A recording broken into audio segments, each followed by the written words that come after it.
Well, the polls are closed across Virginia and North Carolina. Now teams are hard at work tabulating results in a year where state elections could have serious consequences on a national scale. So thank you for joining us for our Election Night Digital Special. I'm Janet Roach. And I'm Mike Gooding, and we're joined tonight by Virginia Wesleyan University Associate Professor of Political Science, Leslie Coggle. She is with us here tonight to discuss everything about what took place today and what the impact is going to be moving forward. All right, thanks for being with us, Leslie. We certainly appreciate it. I know you've been following all these races very, very carefully.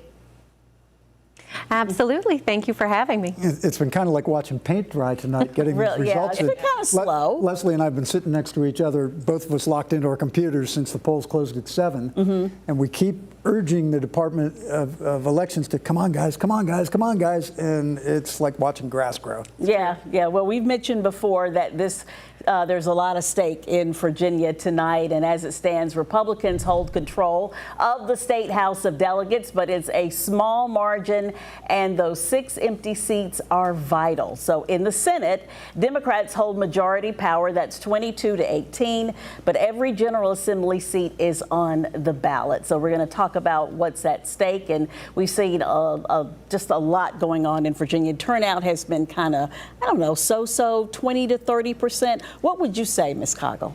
I'd say we seem to be in line for that, which is pretty typical for turnout in this sort of election. I know in 2019 we saw 39% turnout, which was extraordinarily high. Okay. A lot of people are talking about how Virginia is the bellwether for the rest of the country. A lot of truth to that? I mean, I think people certainly look to it as a bellwether to see what issues seem to resonate with voters, to see who seems to be motivated to come to the polls. The problem with politics, right, is right now, and what a year from now anybody cares about, your guess is as good as mine. But I think certainly people who are interested in politics are paying attention to this race tonight. And since we don't know a whole lot of outcomes yet, it's hard for us to say at 9:03 p.m. what it all means. But what does it all mean? I mean, in terms of the issues that have been addressed up until now, there's several issues, and you know what they are. Yeah, so I think one of the big takeaways for me is that at least one party thinks abortion is a motivating kind of issue and is going to bring people to the polls. So in places like Ohio, abortion was actually on the ballot. Here, candidates were talking about it in ways that made it kind of a primary issue, even if we weren't looking at a constitutional amendment on abortion. I think we can also see that candidates are spending a lot of time, particularly Republican candidates, talking about issues related to education. And I think there's some hope that for Republicans presenting themselves as kind of a party who's oriented around issues in education is going to appeal to more moderate voters in purplish or maybe even blue states, right? Like we've kind of come to see Virginia in the past few election cycles. All right, we're going to talk a little bit more about that coming up a little bit later. But, you know, we've already had a few races called in our region. Want to run down what they are right now. Democrat Angela Graves was elected to the state Senate, District 21. In the House of Delegates, Democrat Shelley Simons. She's going to lead the 70th district. Don Scott won House District 88. And the delegate for District 90 will be Republican Jay Leftwich Jr. And Cliff Hayes Jr. won the 91st district race. And Benita Anthony and Jackie Glass will represent the 92nd and 93rd districts respectively. And both of those winners are Democrats. Over in the 94th, Democrat Phil Hernandez will take over that seat. So that's what we have so far. We're going to continue to watch these results as they trickle in. And that Phil Hernandez one was actually pretty contested. That's one that when you just now read those words, I was like, oh, okay, that's how that one turned out. Yeah. All the other ones were exactly kind of how we expected them, really. Yeah. So, and we're also watching elections across our area tonight. We have live crews at some of the most talked about races from the peninsula to the south side. And one of the closest races we're tracking is one that could decide who controls political power in Virginia. Former York-Poquoson Sheriff Danny Diggs, and we've been talking a lot about this race. That's actually the district that I live in, and they have really campaigned in that district. I mean, every day there's something, a phone call, a knock on the door. He's trying to unseat State Senator Monty Mason, and Alex Littlehales is live in Williamsburg at Senator Mason's watch party. So, Alex, how is it out there? Hey,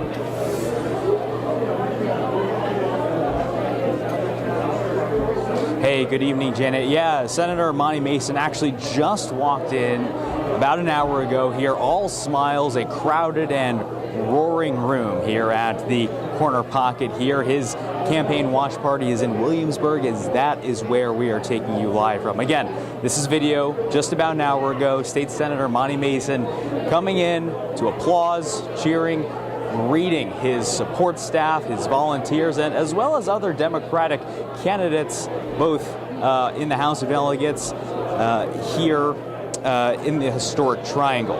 Now, we are starting to see some early vote totals coming in from some of the voting precincts in some of the localities in this district. So that includes Newport News, Pocosin, and York County. But again, it's still far too soon to report the numbers as an indication of who's winning, because in this race alone, there are 25,000 early or absentee votes that still need to be added to that mix. Now, we talked with Senator Mason actually just about a half hour ago, just about how he's sort of feeling on election night, and he mentioned that one of the biggest things that he's going to watch is this last minute push, this voting effort from provisional ballots, an effort that he made at William & Mary and Christopher Newport University.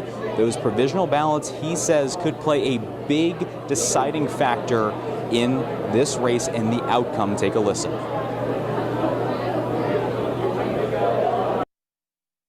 But today, the story of the day is likely could be the provisional ballot.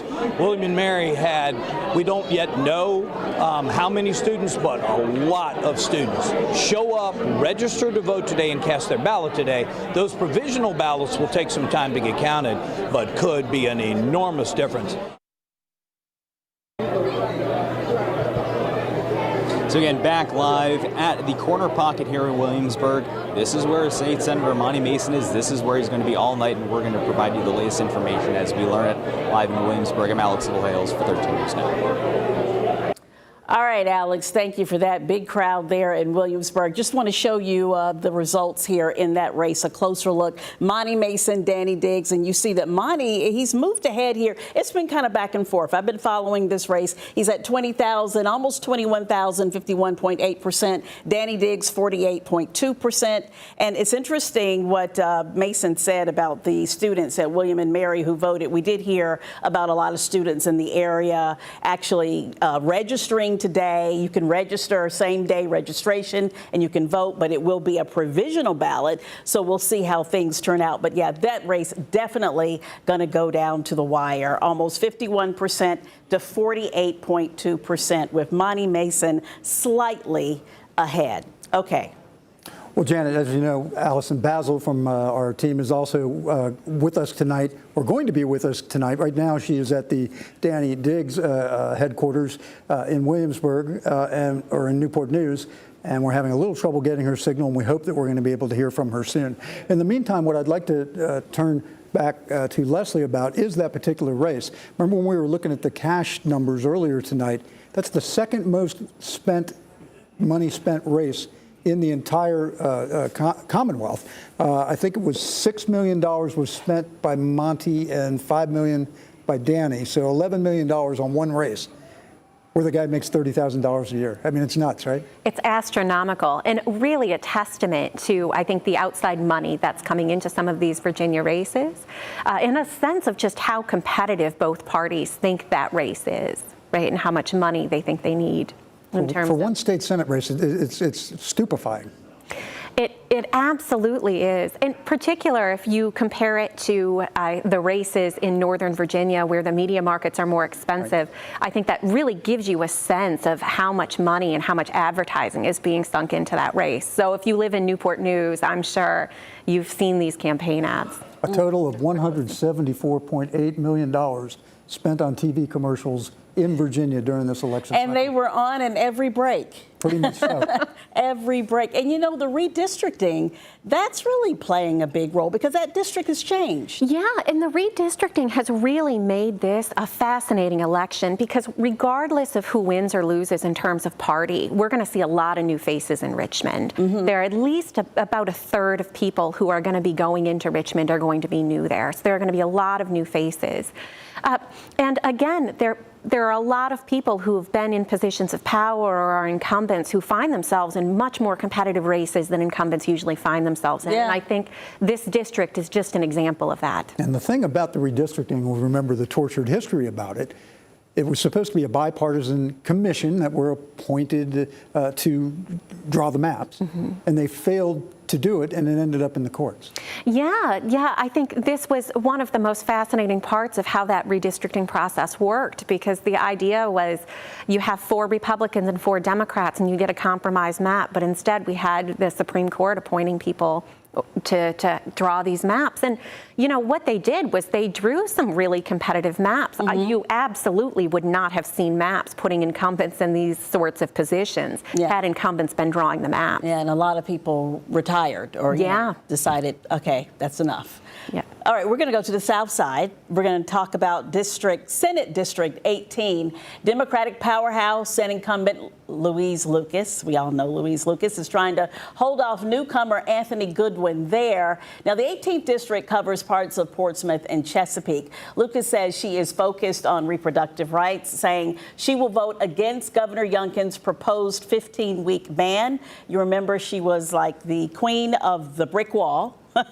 She also says she wants better funding for public schools and HBCUs. What I bring to the table is not about Louise Lucas and how long I've been in the Senate of Virginia or how long I've been elected. It's who can deliver for Portsmouth, Chesapeake, and Hampton Roads. And clearly, that choice is me. Who lists education, crime, and the economy as his key priorities. Goodwin also says he wants more parental involvement in school division decisions. I want to make sure that we do the best thing possible to give the opportunity to new businesses as well as existing businesses to stay here in District 18, but throughout the Commonwealth of Virginia. All right, and both candidates say they want to give law enforcement the funding and tools that they need to do their jobs well. All right, our team is hard at work keeping you up to date on tonight's results. To get the latest numbers, just text the word results to the number on your screen right there, 757-628-6200. We'll send you back a link to our election results page. And again, text the word results. All right, we're going to take a short break, but then we'll move on to another hotly contested race. This is House District 97, and we'll have a live report on that. Centera Medicare offers a full range of benefits with premiums as low as $0, prescription drug coverage, and extra benefits at no extra cost. Save money with PCP and specialty copays as low as $0, grocery and OTC product allowances, dental, vision, and hearing benefits. Centera Medicare with premiums as low as $0. Call today 1-888-460-5055 or visit CenteraMedicare.com.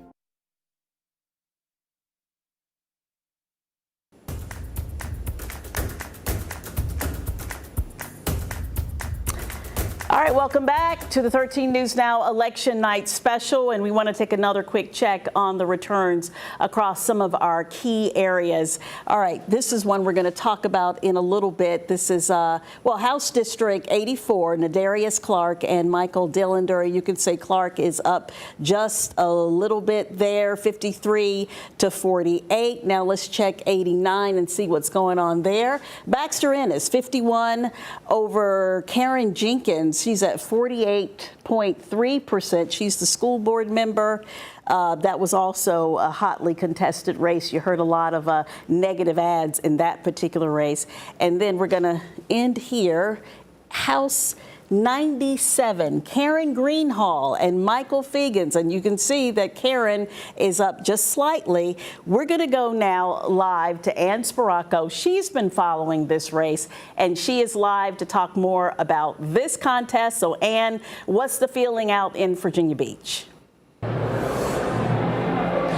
Well, Janet, a lot of anticipation is just really building up. We are here at the Westin in Virginia Beach Town Center, which is Delegate Karen Greenhall's watch party right now. A lot of people are gathering. It's starting to build up. The momentum is coming as we get more of those numbers rolling in.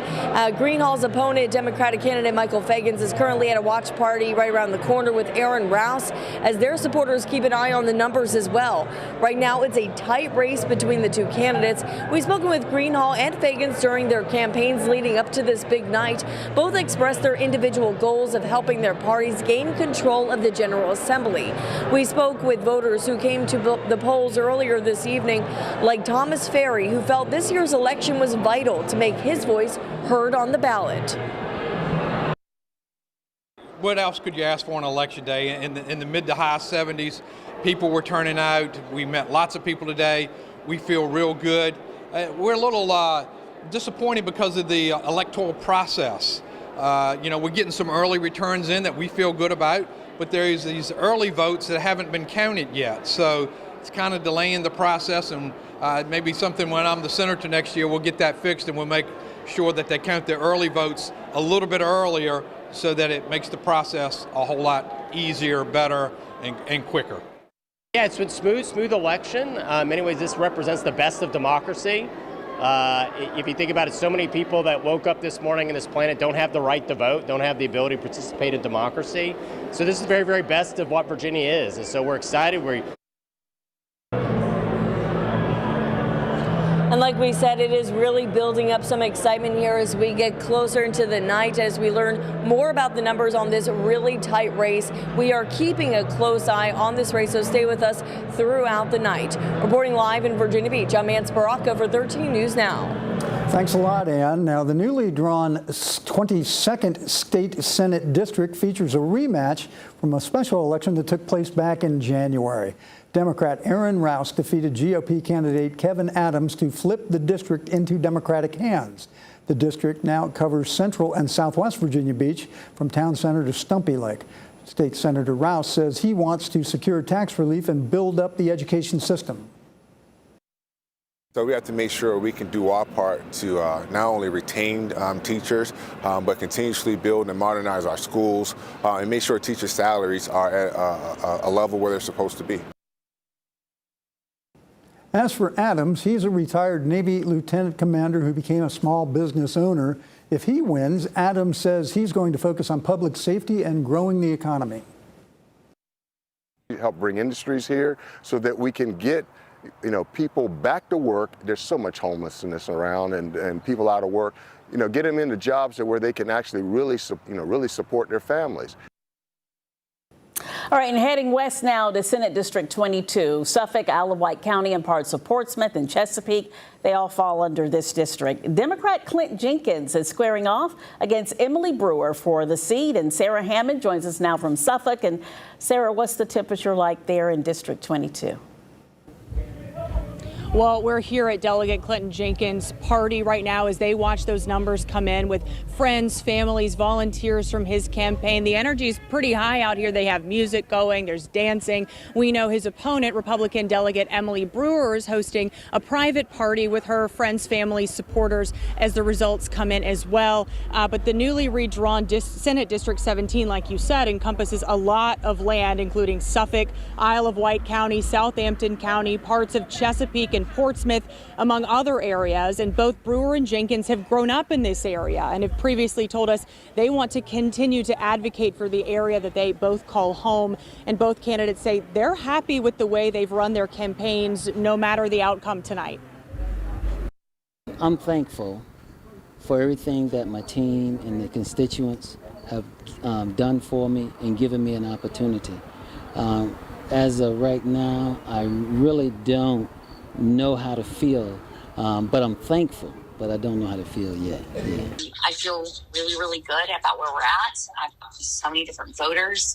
I feel very strong about, the reception we've had at every poll we visited and worked today.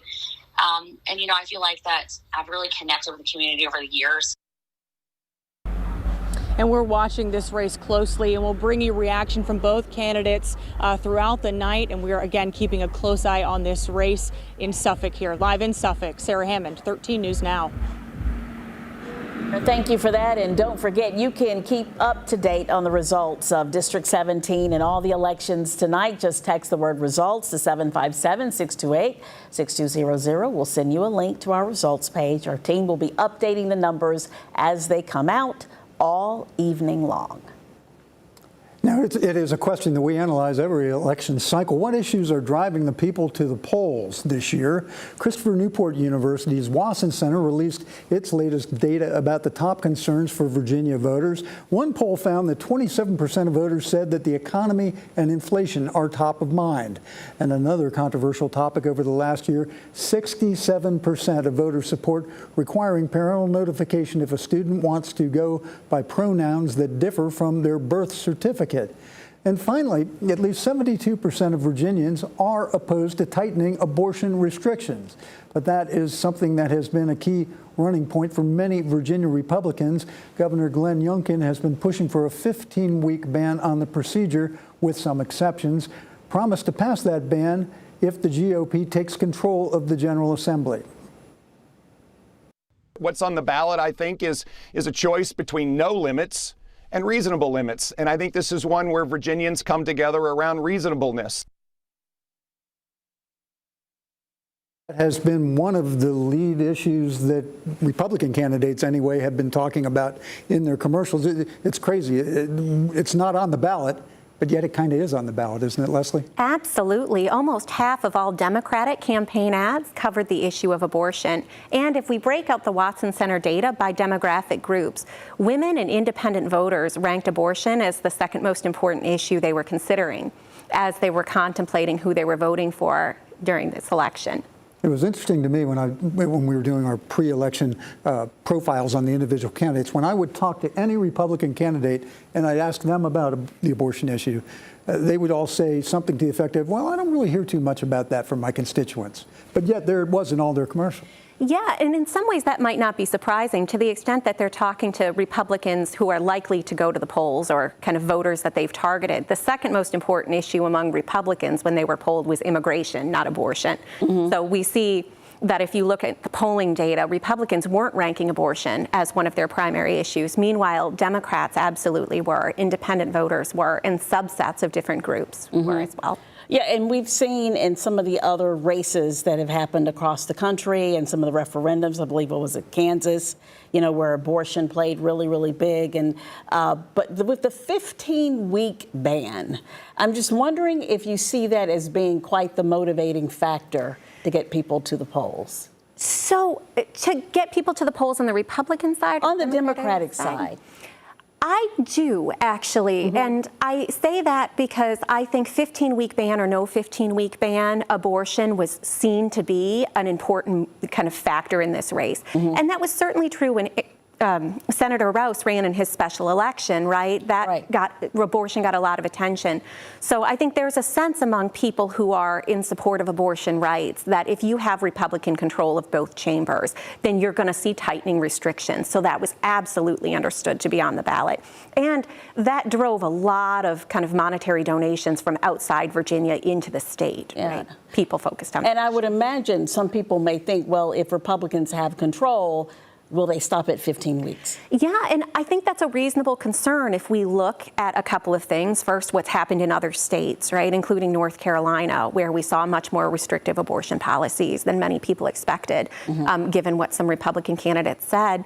And I think the reality is here, the Republicans in kind of the House of Delegates in the Senate, their constituencies, many of them are really going to push for something more restrictive than the 15-week ban, right? So I think this is a reasonable concern and one that you've seen pop up in Democrats' campaign ads, that 15 weeks isn't really what this is about. This is about something much more than 15 weeks. Yeah, and then Virginia being the last, southeast state? South state that does not have a ban. So we'll see. We'll see how that plays. You know, one thing about it that surprises me a little is as divisive and as explosive as that issue is, and this is the first time people in Virginia have had a chance to vote since the Dobbs decision took place a year ago, last January. Yeah.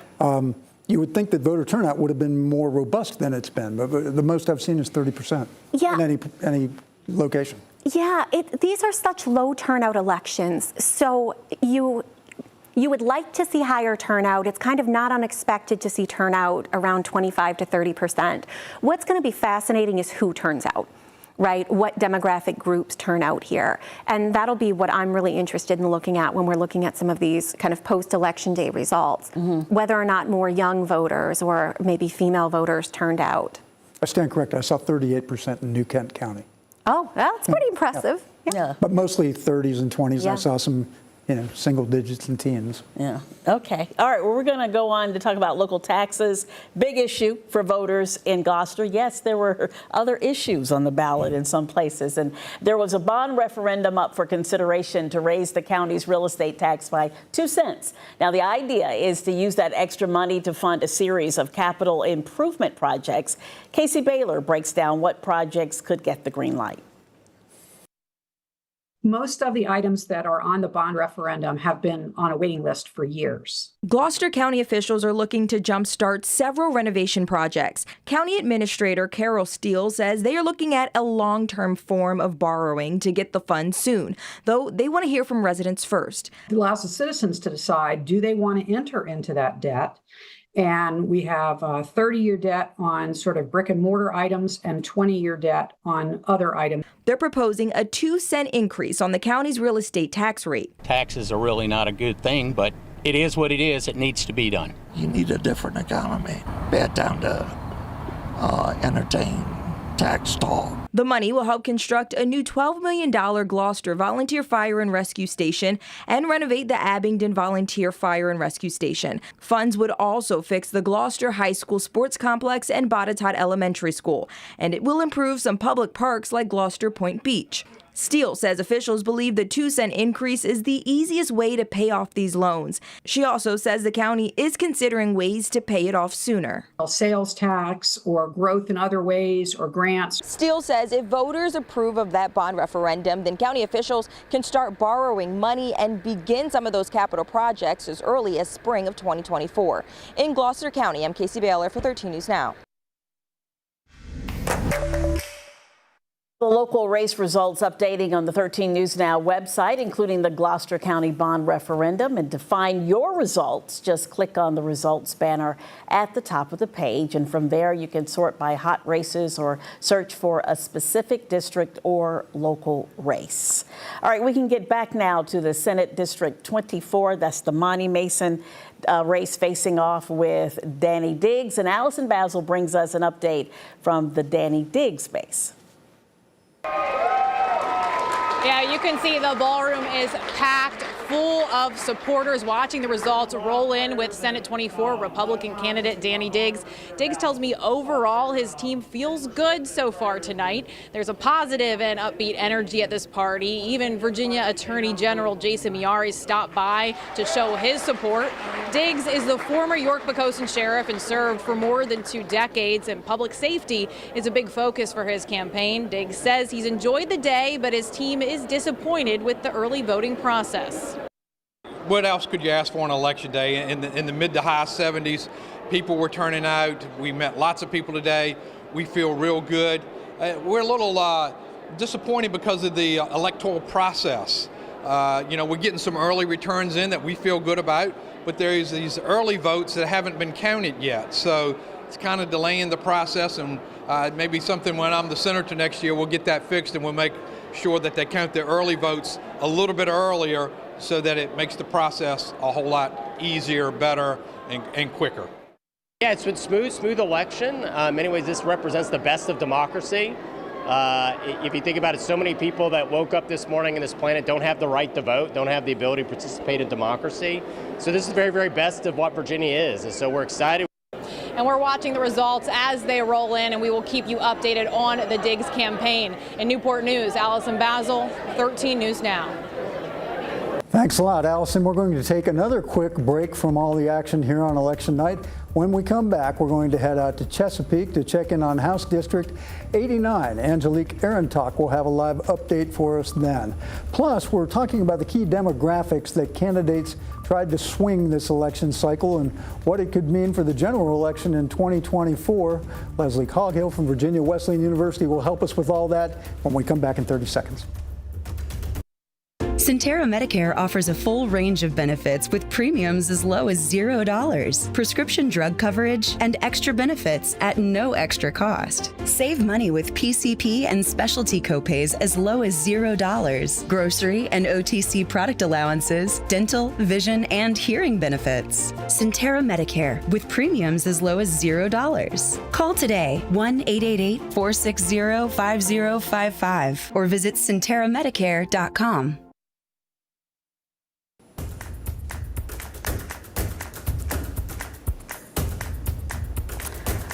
All right, welcome back to this election night special edition of 13 News Now. We've already had a few races called in our region. Democrat Angela Graves was elected State Senate District 21. In the House of Delegates, Democrat Shelley Simons, she's going to lead the 70th district. Don Scott won House District 88. The delegate for District 90 will be Republican Jay Leftwich Jr. And Cliff Hayes Jr. won the 91st district race. Benita Anthony and Jackie Glass will represent 92nd and 93rd districts respectively. And both of those winners are Democrats. And in the 94th district, Democrat Phil Hernandez will take over that seat. Okay, still plenty of high interest races without clear winners yet. Want to go over some of the races right now. We're going to get to 89, but let me start here with 84. Nadarius Clark, he is ahead of Michael Dillender. You see that 53 to 46%, almost 47% there. Quite a few votes, maybe just under 30,000 votes coming in there. Now let's take a look at 97. All right, Karen, this is a hotly contested race, and we see that Karen Greenhall, she is leading Michael Fagan's 51, almost 52% to 48%. But you can see this is what, 6,000, 5,000, still a lot of votes that need to come in this region here. Okay, let's take a look at the Senate really quickly. All right, this is the race that everybody has really been following. Some people say the most contested race in the entire state. Right now, Monty Mason, this has been going back and forth, back and forth. Every time I look, there's a new leader. But right now, it's Monty Mason, 51%, to Danny Diggs, he's at 49%. And then District 17, Emily Brewer, she's leading Clint Jenkins, 52, almost 53% to 47.2%. Now I'm going to go back to the House race. And we're going to take a look at District 89. There we go. Actually, 84. All right, let's go there. Angelique Arentock, she is live in District 89. I'm getting my 80s mixed up. So Angelique, tell me how things are going out there. It's a high energy and relatively large crowd at this restaurant in the Great Bridge area of Chesapeake. I've seen multiple GOP candidates here along with their family members, supporters, and volunteers. Among other races, one that I'm closely watching is the developments for that contest between Baxter Ennis and Karen Jenkins for the 89th House District seat. More on the background of that race in just a minute. But first, earlier this afternoon, we visited a busy polling precinct in Western Branch. Lines stayed steady at Alexander Baptist Church, and we noticed people there of all ages, from first-time voters to younger family members tagging along for a lesson in civics, if you will. Several voters told us they believe this election has high stakes and consequences, especially when it comes to party control in Richmond. A wide variety of issues brought people out, we noticed. Some said they felt compelled to vote based on support for their political party, the economy, the future of abortion in Virginia, and their simply civic right to vote. That's my civic duty. I've served in the military. I fought for the right for you and I to have those privileges. I just think it's important for him to see the process and what goes on. It was really easy. The line wasn't long. They actually cheered for me. They made it really like a good experience. Back on the matchup between Baxter Ennis and Karen Jenkins, the Virginia Public Access Project has always dubbed it as a competitive race, and that's exactly what we're seeing based on the results tonight. It's pretty tight. Ennis is a veteran, and Jenkins is a current serving school board member in Suffolk, as well as a mental health professional. Both are fighting to represent, again, 89th House District, which encompasses parts of Chesapeake and Suffolk. I'm passionate about seeing the good and helping people bring out the good in them, and advocating for the people that can't advocate for themselves. I enjoyed the military. I'm all about serving this amazing country, and now want a chance to serve this amazing Commonwealth. My colleague Sarah Hammond is at the party with Karen Jenkins right now as they monitor results there. We are too. We're still waiting for Baxter Ennis to show up here, so we'll keep our eyes peeled and let you guys know. Live in Chesapeake, Angelique Aaron Talk. Back to you. All right, Angelique, thank you for that. And we've said it before, all eyes are on Virginia. A lot of experts think the Commonwealth could give insight on what issues will be most important in the 2024 general election. And many experts say that certain demographics will play a big role in the results. So I believe that women will play a very vital role in this election. Clayville, you just heard him there, also told us he thinks young people and Black Virginians will be swing voters as well. All right, all eyes on this process this election day. And the nonpartisan Virginia Civic Engagement Table has been monitoring the problems and accomplishments on this election day. The coalition is made up of experts, lawyers, and advocates. After the polls closed, they held a debrief via Zoom. A big topic is how the purging of some legal voters ahead of the elections may have impacted today's election results. We did, of course, hear from some voters in some jurisdictions that there were a handful of voters who may have showed up and were not listed on the polls. Now, we don't know if that's related to the issue with the erroneous removals. There could be any number of reasons why a voter might not show up on the voter rolls.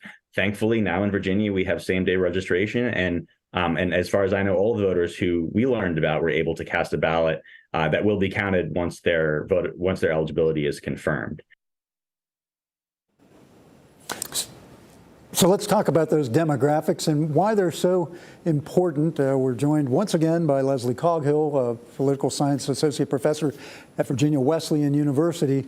What do you make of that, the whole voter purge thing that took place this fall? Well, I think this is always a concern. And again, there are so many issues with regard to voting access, ease of registration, and things that come up as impediments for people getting to the polls and being able to vote on Election Day.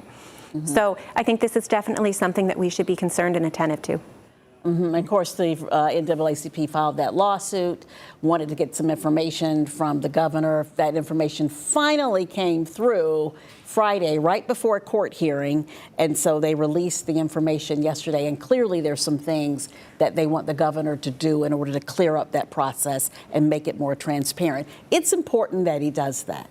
It's absolutely important that he does that. And I think it's worth noting that the United States has a pretty complex system of voter registration. And all of these complexities deter people from voting or make it more confusing when people vote or kind of create other impediments that keep them from feeling confident that when they cast their ballot's being counted. Mm-hmm. So there are so many things that we could do to make this system a little bit better. And transparency is always the first step, I think, in doing that. He did, by the way, respond to that with us today and said that he is working with the NAACP and following the law, is what he said on that issue. You know, the optics of this are terrible, of course, but there's real world implications too. The people who were however briefly disenfranchised. I just wonder going forward, what the legacy of this will be.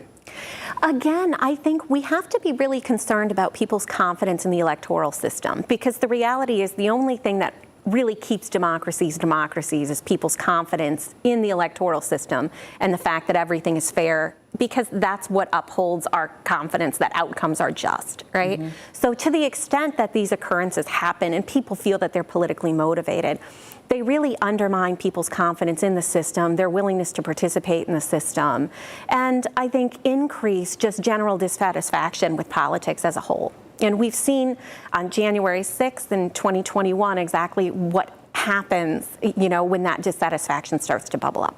Yeah, absolutely. We certainly did see it then. Okay, thank you so much. We'll get back with you a little bit later. And coming up next, we're checking in on the races in other states across the country and what other results could change the landscape for 2024.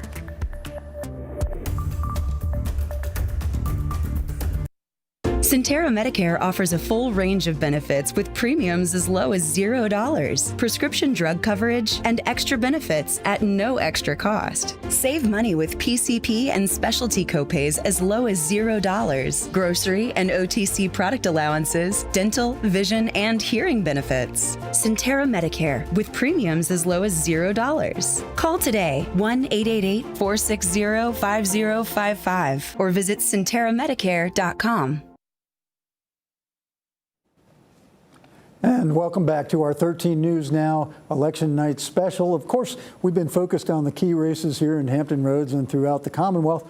But of course, in other states are watching election results trickle in tonight as well. Yeah, voters in 36 other states are deciding critical issues from abortion rights to governorships. Democrats and Republicans are watching closely as they try to get a better idea of what voters care most about as they look ahead to 2024.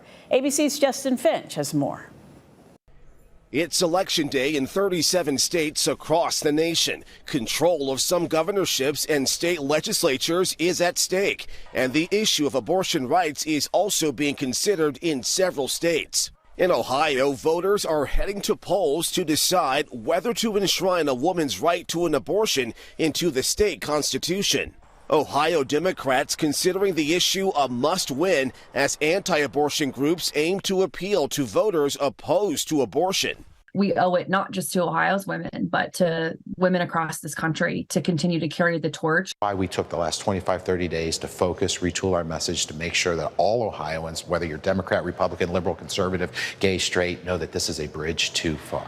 In Mississippi and Kentucky, governors are on the ballot. Mississippi Republican Governor Tate Reeves has been running ahead in polls over Democratic challenger Brandon Presley, a cousin of Elvis. And in Kentucky, surveys show a tightening contest. You need leadership in this state that knows that the right approach is to stand up against Joe Biden. Republican State Attorney General Daniel Cameron trying to reframe the governor's race around President Biden amid Biden's sinking approval numbers. Incumbent Democratic Governor Andy Beshear focusing instead on local issues. This is not about who's in the White House. It's about what's going on in your house. National Republicans and Democrats are expected to review the results of this off-year election to try and fine-tune their messages to voters in hopes of winning the White House and control of Congress in 2024. Justin Finch, ABC News, Washington. All right, let's bring it back locally and check on some of our big races right here at the touch screen. We're going to start off with House District 89 between Ennis and Jenkins. And you can see Ennis is slightly ahead, only by about fewer than 400 votes here. So this is a very tight race. We're going to keep watching that one. Heading over to 84, let's see what's going on. Nadarius Clark and Michael Dillander, 53-46. And actually, Clark has declared himself the winner in this race. We haven't gotten that official word, but you can see he has a pretty good lead there. Also, we want to take a look at state Senate race down in Virginia Beach. This is District 22, Kevin Adams and Aaron Rouse. And you can see there, wow, really, really tight. And Aaron Rouse barely leads by 200, a little more than 200 votes right there. So, gosh, that's going to come down to the wire. That's actually a rematch. It was very close last time, and you can see it's close again. All right, now let's look at House District 97. If we can come back to the board here and find out what's going on there. Okay, Karen, Karen Greenhall and Michael Fagans. You can see that Karen is leading there. And then over to the Senate side. All right, Brewer still leading Jenkins.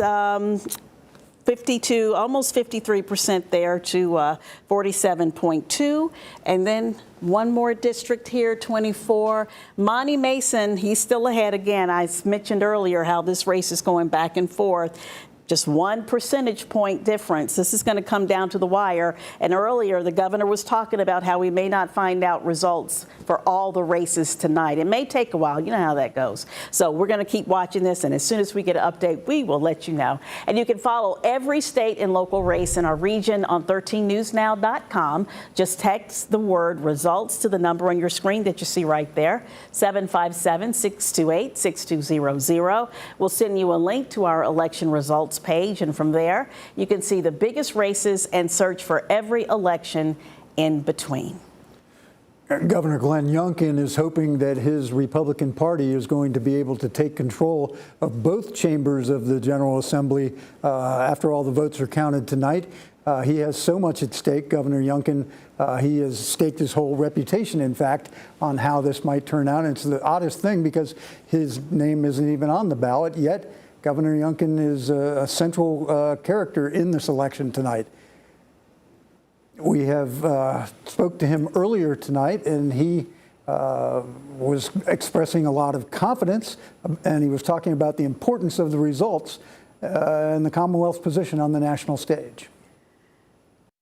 I'm excited by the fact that people around the country are watching what's happening in Virginia and celebrating the great moves that we have made. Governor Youngkin told us that he expects a number of the races to go into later this week, which I suppose is true. We had one several years back that went several weeks. It was decided by a drawing of lots out of a basket, as I remember. In any case, he said Virginia's ballots are secure and that the results can be trusted whenever we do get those results in. All right, well, party control has been something that has changed a lot over the last few decades, and we're going to talk about at this point, what's happening here in Virginia and how it may reflect on what may happen in 2024. You look at Youngkin, and I mean, he put himself out there. And I think if the Republicans don't take back control of both houses, people will certainly see this as a defeat for him. First of all, if he does win, or if the Republicans do win, what does that mean for him? So I certainly think that makes him continue to look like a viable presidential contender, if not in this presidential kind of race, then in the next one. I also think from a strategic perspective, it makes him look like he has a formula for Republicans to be able to compete in races in states that they were not competitive in before. And Governor Youngkin took a very kind of active role in the primary process among Republicans and ensuring that more moderate candidates were kind of the candidates that ended up on the ballot tonight. He's taken an active role in kind of keeping people kind of cohesive around Republican talking points and policies, including his 15-week abortion ban. So he's really instilled a level of party discipline here around kind of his message. And I think if Republicans don't take back both those houses, this will seem like a rejection of that message. Mm-hmm. You know whose name is going to be on the ballot next year in 2024 is our Congresswoman, Jen Kagans.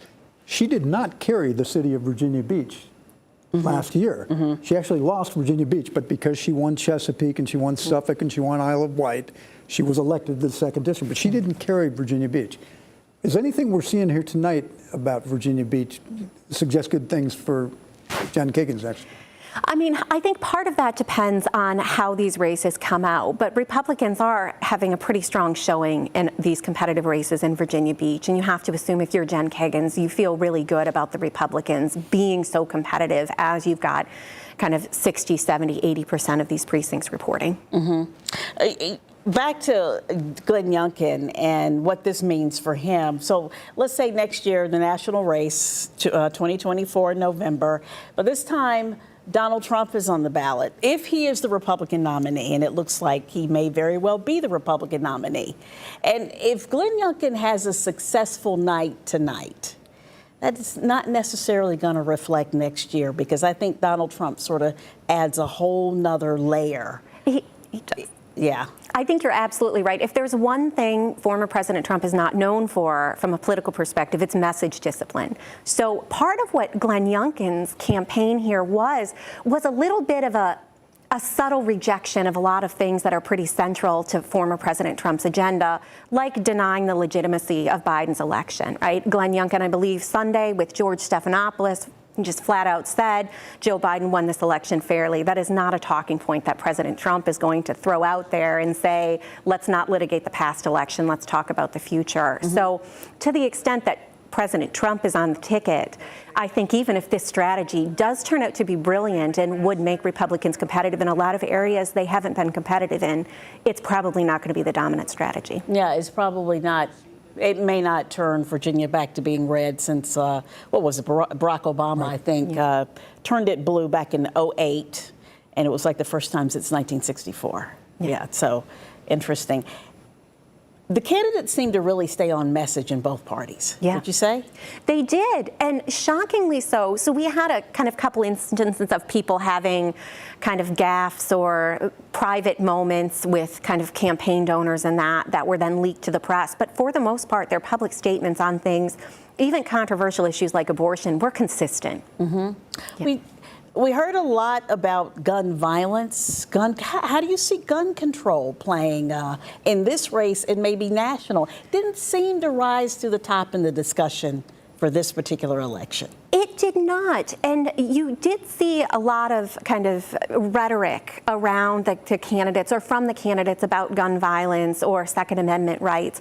There were even some campaign visits. I believe some Democrats had a former Parkland shooting survivor, David Hogg, campaigning. But that did not seem to, in voters' minds, kind of rise to one of the top issues they were thinking about as they were contemplating who they were voting for. Well, part of the problem with that is that only one party wants to talk about guns, and that's Democrats. Yeah, I think that's absolutely fair. So, and Republicans have kind of made some comments about Second Amendment rights, and I think a lot of people view that as a kind of indicator that they would be interested in rolling back gun restrictions, but they are certainly not talking about gun restrictions. To shift gears awkwardly back to Youngkin, I just had one other thought about him.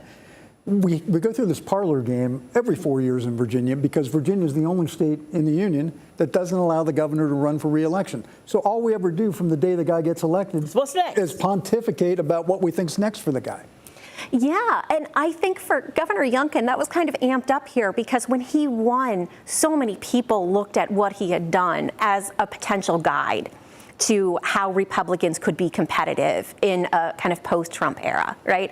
And how maybe you could keep Trump Republicans who found the former president appealing and moderate Republicans on the same ticket.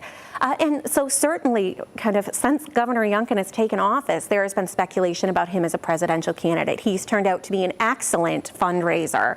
And that's been kind of part of his power, I think, in keeping people on message. A lot of money has been doled out through the president's super PAC. Do you think he would jump in the race this late? So I have to assume that I wouldn't do it, right? He's already missed the deadline to get on the ballot in 2 of the earliest kind of voting states. So it seems a little late now. Also, I wouldn't really want to be running against the former president who's pretty popular in his party, right? But I think Governor Youngkin is clearly somebody who we should be thinking about in the following year as somebody who might be considering a presidential run. And quite frankly, somebody who kind of large money donors seem to think is going to be a good bet for a presidential run. Well, Trump needs a running mate, right? Pence is out. Yeah. Could Youngkin be that guy? I mean, I think that the calling Joe Biden a legitimate president might get in the way of that a little bit. Probably but, so. You know. Although I think if Nikki Haley got the nomination, I think he's in. Yeah. That would be an interesting ticket. Yeah. All right. Well, we thank you so much. We appreciate it. That's all we have left in our election night special. And Leslie, thank you again for coming on and all your expertise and keeping us straight and helping us out. Thank you for having me. And don't forget to watch Channel 13 a little bit later, because we're going to have Leslie again with us on 13 News Now at 11. All right. And also, you know, you can log on to 13newsnow.com, where we have all the live election results all evening long. And yeah, as Mike said, be sure to join us for 13 News Now at 11. We'll have more analysis and live reports from all the biggest races across the area. So thank you so much and have a very good night.